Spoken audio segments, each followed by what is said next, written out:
And I want to tell the president, who I served with in the same committee in parliament, who was my classmate in the university, fire those guys that you have hired who are giving you economic advice.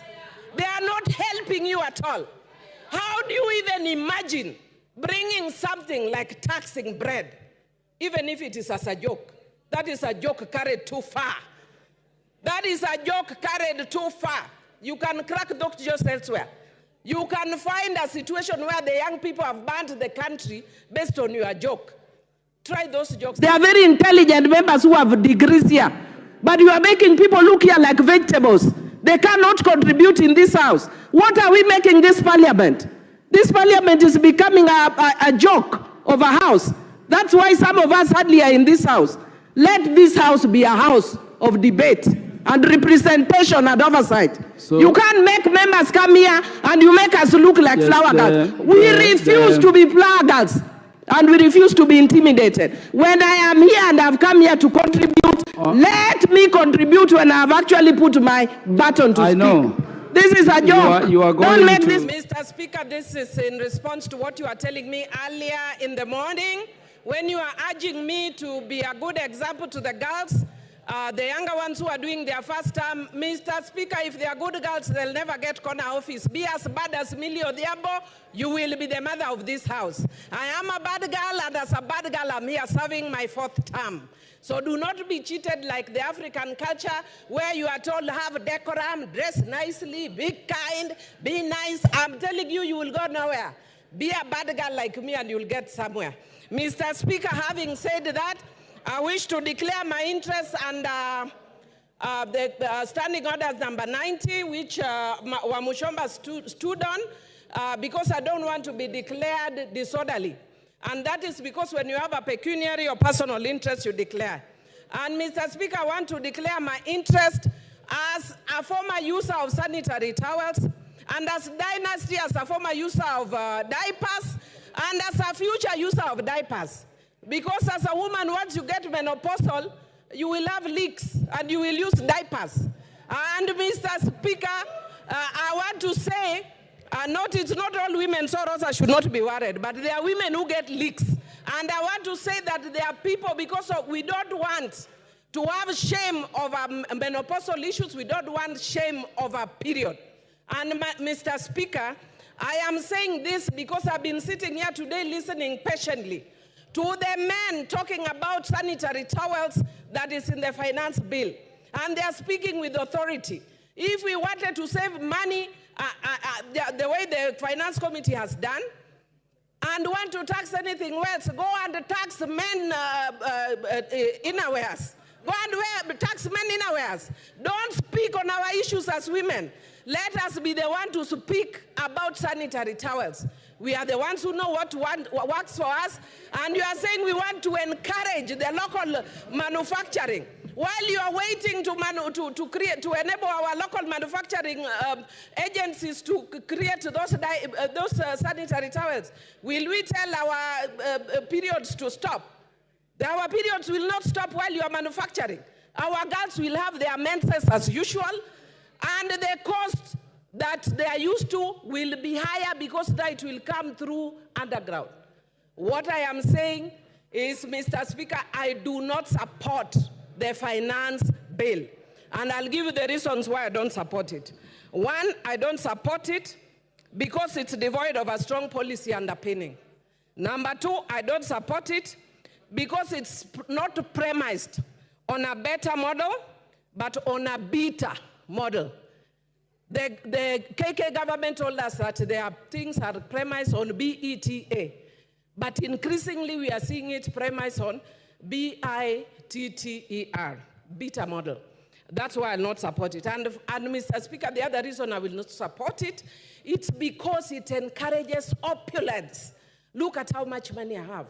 Look at the price of my watch. It have a 5 million watch, and I'll explain why, Mr. Speaker. So do not be in a hurry to ask me to explain. I'm going to explain. Mr. Speaker, number one, the one I've talked about, the tax system that is devoid of a strong policy underpinning or premised on a flawed policy underpinning.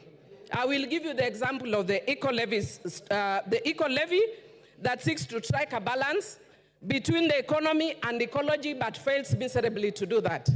Mr. Speaker, if I give you an example, this government has actually sponsored or facilitated the roads in Fangano Island and the tarmac in Rusinga Island, even though they are taking pretty long.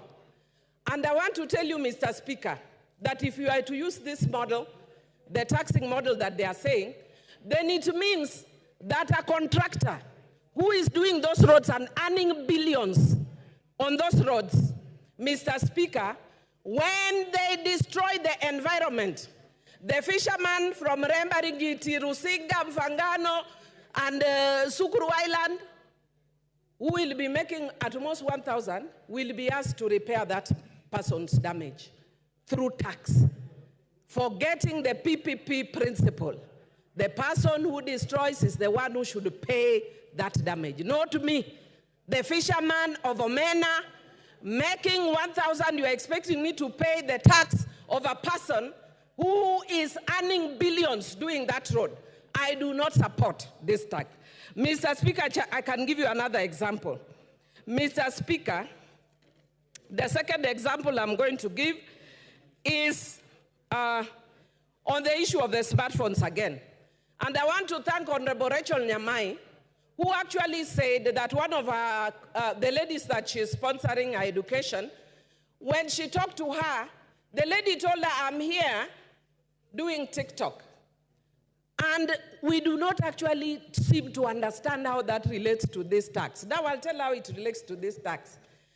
Mr. Speaker, if you are taxing digital content, Mr. Speaker, this girl has gone to town.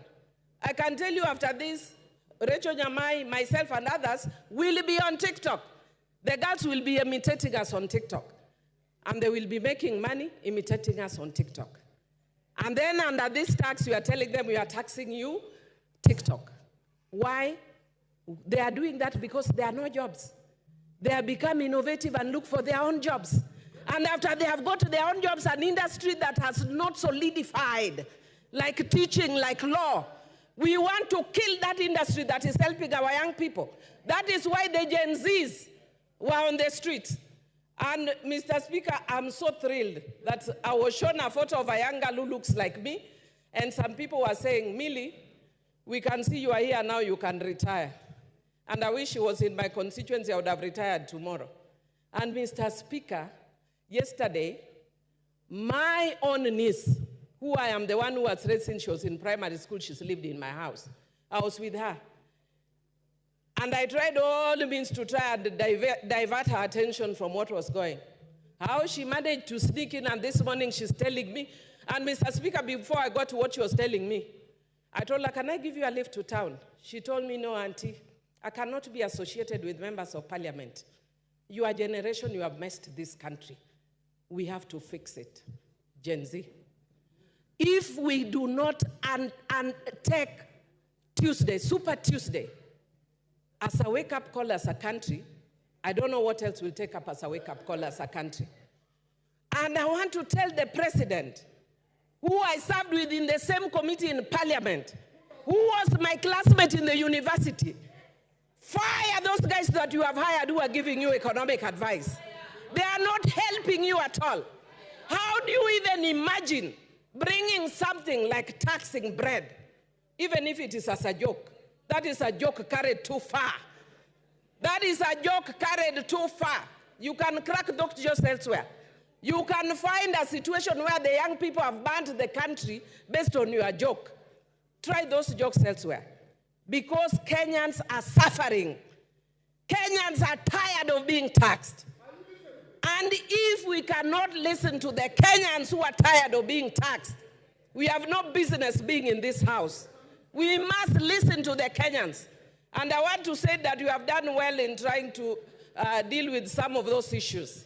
But there are still very many that are still here, Mr. Speaker. Because we have a short time, I may not mention all of them. But I want to say, like, for instance, the eco-levy. We are talking about trying to be environmentally friendly. Yet the things that we are taxing, we are not doing exactly that, Mr. Speaker. And we are taking away jobs of young people by the tax. Look at the increase in fuel. We are taking with the right hand. We are saying we are removing the tax with the right hand and adding with the left hand. Mr. Speaker, I had a lot to say about this, but I can see my time is almost up. And what I can see on my side, they want to add me. But I want to say that because of time I may not speak, but I just want to urge the president, fire the guys who are around you, listen to Kenyans. I was speaking to some of my colleagues here. Thank goodness I've been here for a long time. I was speaking, Mr. Speaker, if you could humor me by just giving me 1 minute, and I'll conclude. Honorable Millie, Adhiambo, do you want to be informed? No, I don't want to be informed. Honorable Millie rejects information. As you can see, Mr. Speaker, I am a lawyer with a master's from New York University. There is nothing you can inform me. I'm fairly intelligent and knowledgeable on issues of governance and corruption. And then I'm a ranking member, so I have a history of this parliament. I can teach you and educate you about things that have gone on and things that are continuing. We are also not looking for any nusu mkati, any a quarter mkati, any 3/4 mkati. We are looking for full buffalo by the opening of the server. So do not be misguided that we want any handshake. We don't want, especially dirty handshake filled with blood of young Kenyans who have been killed. We don't want. Who hasn't had sex? Even I have had sex. Otherwise, why is my name Mrs. Mabona? But you cannot use, even today I've had. What is the big deal if I've had? And if you think there's a problem, report to the nearest police or report me to God. Madam Speaker, I just want to inform Senior Counsel Honorable Tiende Amolo that part of the reason they're having problems is the entire legal team was men. There's no women, and yet there are brilliant women lawyers like me in this house. Next time, put us there, and we'll help you. Secondly, Madam Speaker, in areas that have been predominantly opposition, the only fund you can rely on that is changing lives is CDF. Third, Madam Speaker, in my own constituency, I have seen us move from mud-walled, grass-thatched schools to permanent schools. I would want to encourage the judges and people who live in cities to do an immersion in the village so that they know the reality. A lot of people do not know the reality on the ground. The people who are posh in cities, the lawyers and the ones who are lofty, go to the ground and learn the reality. Madam Speaker, I would also want to say that in relation to the law, our judges, especially Supreme Court, have been very liberal and progressive in interpretation of the Constitution. That is why they even interpreted the Constitution to include gay rights. But when it comes to development, then they start telling you, Montesquieu, separation of powers. I have no problem with separation of powers as espoused by Montesquieu many years back. But Montesquieu does not come from my village, Kolo, in Rusinga Island. He does not know what people go through. That is a very good concept, but something good is finally coming out of Africa, which is the issue of NGCDF. Development. And Madam Speaker, I was just discussing with Honorable Tiende Amolo that we must be brave as lawyers. And if there is one legacy we must leave in this house, is to entrench the fourth role of a member of parliament in this country, which is development. If it does not come through NGCDF, it will come through my pocket. That is the reality. And the members that came before us were overwhelmed. That is why they promoted this. Right now, the role of MPs has totally been removed. But MPs are still being harassed. Put it and make MPs have a role. I have no excuse. Anybody can bash me what they want. But as an intellectual and as a bright lawyer, my good friend, Honorable Chungwa, called Honorable Raila an urban terrorist. Mr. Speaker, if it weren't for your order, I could also have called Honorable Ruto national terrorist. But because of your order, I'm not calling him a national terrorist. You told us not to guza mlima, and we listened and we respected your opinion. Lakini kama umeguza Raila, sisi tunaguza mlima. You touch Raila, we touch. Like me, I did not sign that petition. The moment Wamaua touched Raila, I looked for the list and I've already signed. And our brothers and sisters from Mount Kenya told us, musiguze mlima.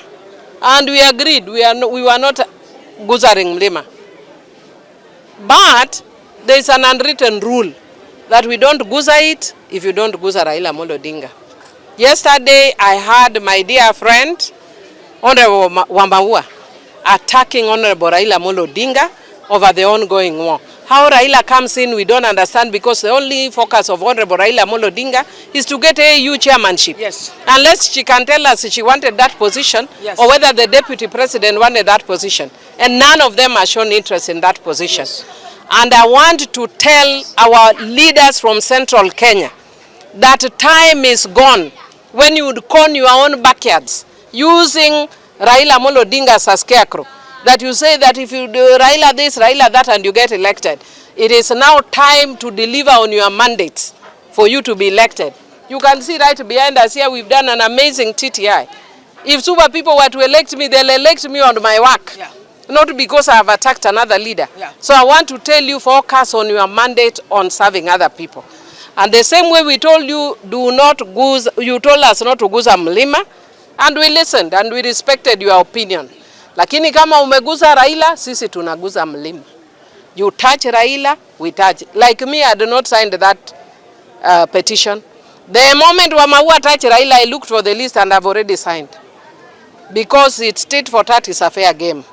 If you want, talk to us nicely, because that war is not our war as a party. We don't know what agreements you got in behind the scenes. We don't know how those agreements helps Kenyan. We don't know nothing about them. So why you want to get us into a war that is not ours, Lewi? And because of that, nime sign. And I want to encourage you, refrain.